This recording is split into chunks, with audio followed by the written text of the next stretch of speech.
Hi, this is Jurgen Rasmussen. Welcome to the Provocative Hypnosis Vlog.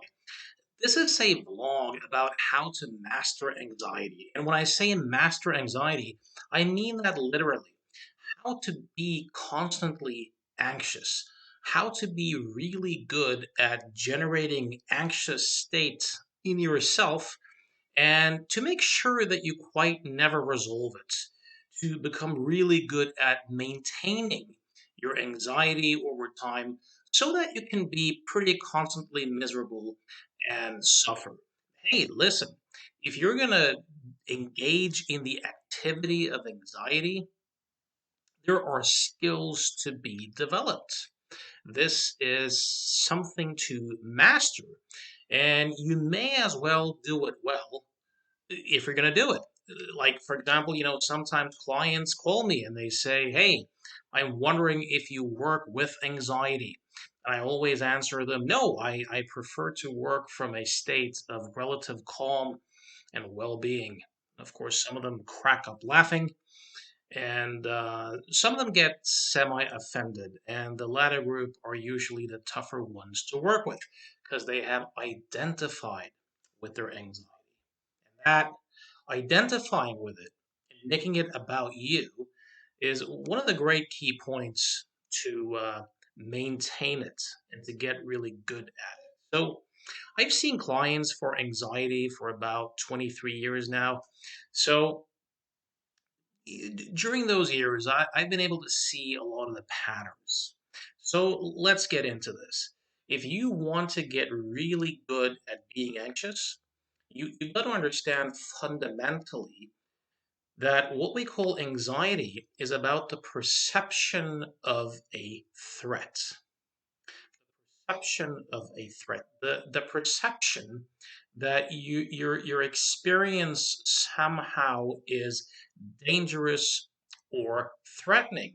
So it goes without further saying that the more skilled you become at interpreting and seeing and experiencing everything that you experience as a threat, the more you will become a master of anxiety. So, here's a really good way to do it. The best way I know to be constantly anxious is to demand guarantees. So, really get into the mindset of demanding guarantees. So there are essentially three things you can demand guarantees of. You can demand guarantees of yourself, another person, or life, or the world in general. So let's start with yourself. Don't merely be happy with wanting to succeed and wanting to master stuff and to do your best. Instead, masturbate like crazy. Demand of yourself that you must succeed, that you must control, that you must achieve your goals. And don't even stop there. Demand a guarantee that you need to know that things will turn out well. That you need to know that you're going to be successful or master whatever you're doing. And of course, simultaneously, have enough wits about you to internally know that you don't have that guarantee, right? So if you demand that you succeed at a particular task and you simultaneously know that you don't have that guarantee, it's checkmate. It's checkmate. You're then, every time you think about it, your fight or flight system is going to activate. And voila, you're there. Now, of course, if you succeed at something, you know, uh, then demand that the success continue. In that way, you'll never ever be truly happy and content. So no matter how much you achieve, there's always a new day tomorrow where you have to keep performing and have to keep achieving and keep demanding guarantees that happen while simultaneously knowing that you don't have that guarantee. That way, every time you go to work or every time you engage in the activity and you think about it, you can get anxious and you can maintain that constant misery, right? And also make sure to realize that you can and will lose everything that you have. So make sure that you demand guarantees that the success continue, while of course internally knowing that you have no such guarantee. Also, make sure to damn certain aspect of your own experience. Mark out certain thoughts and certain feelings as unacceptable and dangerous. Demand of yourself that you never feel vulnerable or weak or insecure, so that every time you begin to feel those things, you can have a lot of anxiety around feeling those things, right? That's a great way to do it. Now, regarding other people, let's say that you get into a relationship. Don't merely wish that your marriage lasts or that people approve of you or respect you. No, no, that's not going to cut it. You have to demand it. You have to demand approval.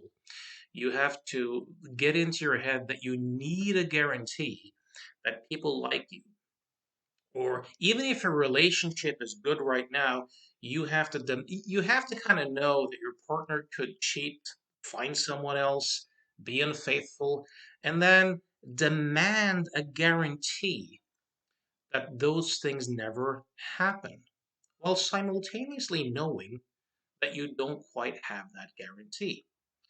Well, that's a great way to, even if the relationship is good, you can still suffer immensely in the relationship and do what you can to kind of sabotage it to increase the chances of everything kind of slipping away. Now, of course, don't just settle for uh, making your tasks or work or your relationships threatening. Make sure that you make your experience of the world into a threatening place as well. So don't merely wish that the world be a just and a good place. Begin to demand it. Begin to demand guarantees that there will be no more corona lockdowns, or demand guarantees that the world essentially be the way you want it to be. And, in that case, simultaneously knowing that you don't quite have that guarantee. So that every time you think about it, or so that every time the world doesn't quite behave the way you demand it behave, you get anxious. Even better, even when the world seems to behave the way you want it to behave, you can then demand a guarantee that the world continue to appear that way, or demand a guarantee that you never lose your good fortune, while simultaneously, of course, knowing that you don't have that guarantee. So if you implement this, you're turning your experience of the world into a perception of a threat, your experience of relationships into a perception of a threat, and your work or athletic performance or sexual activities or whatever it might be into a domain of anxiety where you can feel the perception of a threat. Now, let's go even further to make sure that you get as much misery out of this as humanly possible. Make sure to make everything about you. Make sure that it always seems as if you fundamentally are at risk. Now, how do you do this? Easy. You get in the habit of rating yourself as a human being at all times. Don't merely settle for rating your behaviors or your performances or your decisions and choices as good or bad or useful or not useful. That's not really going to cut it. What you have to do is you have to rate yourself as a human being on top of that. So that means that If you succeed at something, rate yourself as successful. If you do something good, make sure that you rate yourself as a good person. If you do something bad, make sure that you rate yourself as a bad person. If you fail at something, make sure that you rate yourself as a failure. So, so that essentially,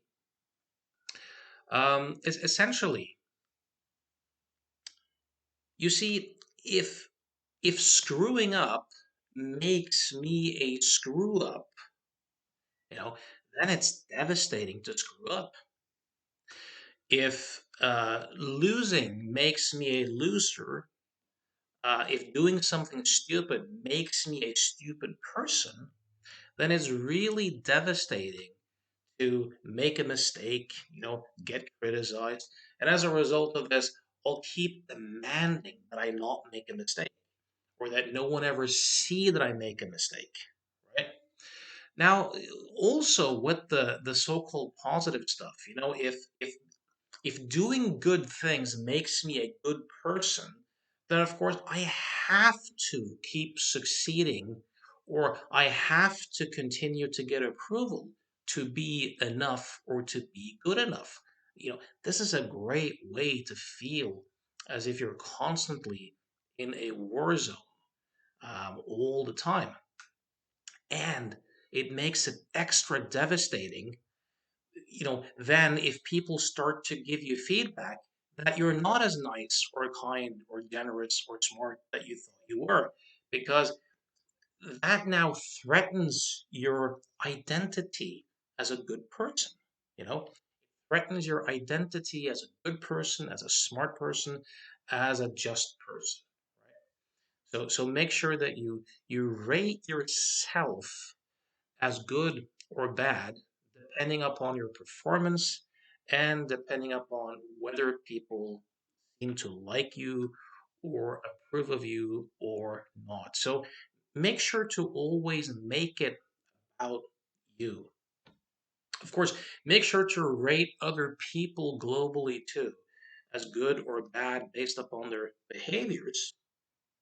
You know, that way you can get extra angry or extra anxious.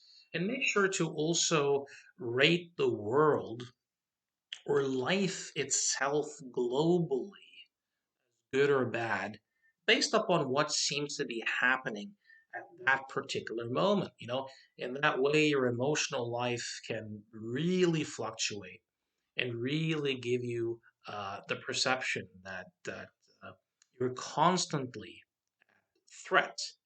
Of course, what we human beings do is that we try to find security and stability in what is constantly changing and unstable, right? Our own health, uh, success, uh, relationships. In case you haven't noticed, these things constantly change and they're extremely unstable. So make sure to demand that things that fundamentally are unstable be stable, right? So that you can be constantly overwhelmed and disappointed and feel that the world is constantly against you. Now, don't even stop there either. Make sure to interpret any sign of arousals in your physiology as signs of danger, right? So beating heart, sweaty palms, dry mouth, uh, a little bit of shaking in the physiology. Make sure to label those things as anxiety whenever you feel them so that you nudge your mind into interpreting neutral body sensations as a very solid evidence of being at threat. So in this case, anytime your body, you know, gets into a state of arousal and you don't have a call it a trigger like running or something like that you hard to uh, get that anxious if you've been running and you have a beating heart, right? But now you can interpret neutral body sensations, relationships, your work activity, and your own sense of self as constantly under threat. Now, there are some other things you can do too. Make sure that you don't prioritize sleep. So by not prioritizing sleep, that's gonna, make your moods more unstable, most likely, and it's a great way to maintain a stress physiology where you easily go into fight or flight mode. So that's going to help as well. Something else that's important too is to make sure that you mouth breathe at all times. So make sure that you use your mouth for breathing. When you sleep at night, just lie on your back like this. Make sure that you use your mouth to breathe so that you kind of collapse your entire breathing apparatus. If you have the talent for it, it's going to give you more snoring, might give you some sleep apnea. These are all, excellent things. So make sure that you use your mouth for breathing. Make sure that you do a lot of deep breaths, and that you breathe a lot and that you breathe often. This is gonna also very easily get you into fight or flight mode. You see, we breathe in oxygen and we breathe out CO2 or carbon dioxide. And when you breathe in too much oxygen, your blood is already saturated with oxygen, right? It just stresses the system. And you breathe out too much CO2, that makes the bronchi kind of constrict. It makes your blood vessels constrict. It makes it so that your brain gets less oxygen. So whenever you feel that feeling of breathlessness, make sure to then do a lot of deep mouth breathing in and out. That's going to increase your anxiety levels. So that's really great as well. Now, what are some other things you can do to kind of maintain this? Well, make sure that you don't see it as anxietizing, meaning the activity of interpreting your experience in a threatening way. Make sure that you see it as you being anxious or that you have anxiety. So make sure to find, a biological psychiatrist, who can diagnose this as a disease or an illness. Make sure that you buy into the idea that it's a chemical imbalance in the brain. Of course, never ask for any scientific proof. Never ask if there was any actual test to verify such a diagnosis, right? Just believe it on authority. Accept the idea that it's a chemical imbalance in the brain, and make sure to do a lot of anti-anxiety medication over time so that you can really begin to mess with your brain chemistry. That's a really good idea. Something else you could do too is to make sure to find a therapist who has a vested interest in seeing you as sick and vulnerable to maintain his or her identity as smart, benevolent, and wise, who can kind of be your savior in this sense. If the therapist or helper kind of uses you to maintain his or her own identity, that's a great way to create a context where you kind of reinforce your own limited identity as the sick and the anxious one. Make sure to adopt a victim role. So, and choose something like psychoanalysis, where you spend a lot of time free associating about your childhood and stuff like that to make sure that you never actually develop any psychological skills or any actual insights. Make sure that you um, create a context for yourself that kind of reinforces this identity. Great thing to do is to become part of like anxiety associations or phobia groups so that after a while, a lot of your identity and your social network um, gets associated with the exact, in quotation marks, problem that you're there to solve. So that if you actually were to resolve it, you'd lose most of your friends, and your very sense of self would be under threat. That would be very great as well. Also, it would really help if you kind of retire from life and make sure that you don't develop any actual psychological skills, so that being anxious becomes your identity, becomes your way of being significant. You get to be the person who's the most anxious, whose anxiety never gets resolved, despite all your courageous attempts to do so. You know, this can be your way to be significant in the family system. Your brother might be a great musician. You know, your sister might be a very compassionate, nice person. Your father might be the rich one. Your mother might be the great altruist. And you are the suffering one who gets significance for having this deep rooted problem that no one can ever solve, right?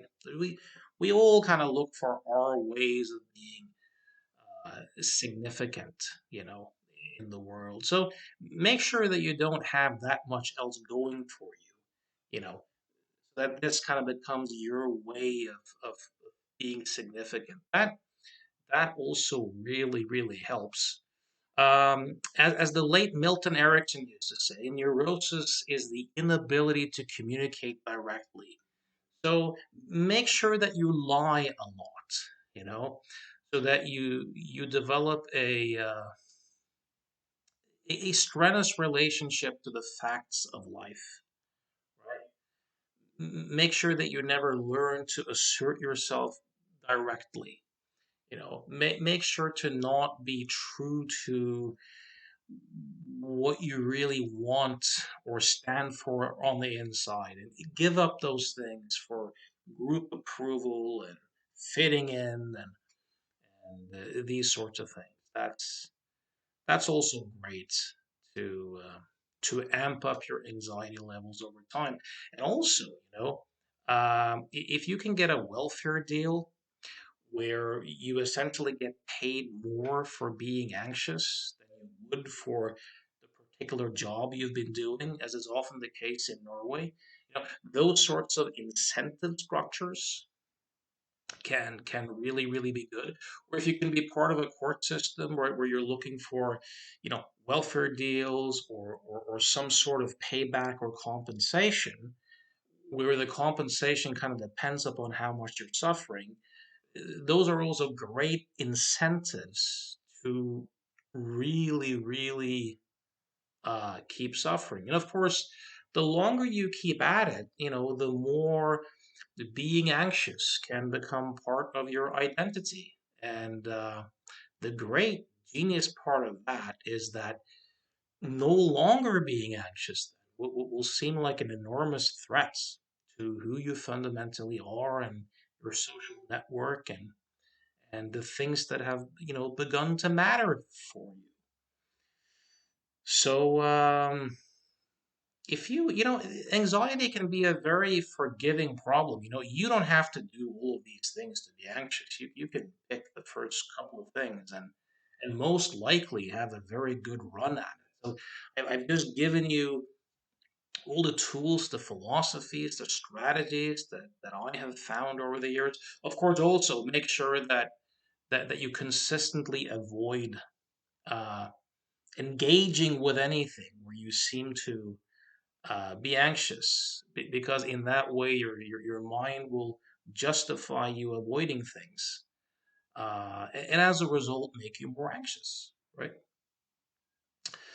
So yeah, I if you can take some, or even most of the strategies here, and kind of employ them with some consistency, I have great faith that you can be more or less constantly anxious. So if you're first going to do it, make sure you do it well.